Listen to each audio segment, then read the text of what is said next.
اس بات پہ بات ہو رہی ہے کہ ملک دیوالیہ ہو گیا ہے، یہ بتا نہیں رہے۔ پردہ اخفا میں بات ہے۔ بعض ماہرین کہہ رہے ہیں کہ ملک دیوالیہ ہو چکا ہے، بعض کہتے ہیں کہ نہیں، ابھی ملک جو ہے وہ ڈیفالٹ ہونے کے قریب ہے۔ یہ بتائیں نہ بتائیں ملک دیوالیہ ہوا ہے نہیں ہوا، خدا کرے نہ ہوا ہو، لیکن جو میں آپ کو کنفرم بتا رہا ہوں وہ یہ ہے کہ اخلاقی دیوالیہ پن ہو چکا ہے۔ اقدار کا اخلاقی دیوالیہ پن ہو گیا، کردار کا اخلاقی دیوالیہ پن ہو گیا۔ کسی زمانے میں نیکی پر دوڑ لگی ہوتی تھی، آج بدی پر دوڑ لگی ہے۔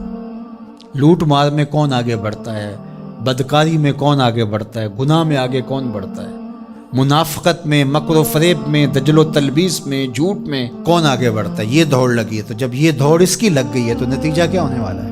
معاشرہ تو لٹا ہوا ہے۔ معاشرے کے خط و خال تو دیکھو، جنسی بے رہروی، صنفی آوارگی، رشوت ستانی، بد اخلاقی، بد تہذیبی، منافقت، ریاکاری، تصنع، بناوٹ، تعصبات سے بھری ہوئی معاشرے کی زندگی، مذہبی منافرت، تشدد، ضعف الاعتقادی۔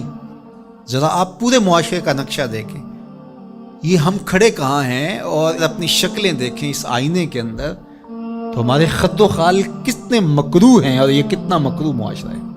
اللہ ہم پہ رحم فرمائے۔ ہم جو کر رہے ہیں، جو کرنے جا رہے ہیں، اور ایک تو ہوتا ہے کہ نقصان ہو گیا، لیکن نقصان کا ادراک ہے اور اس کے مداوے کی کوشش ہے۔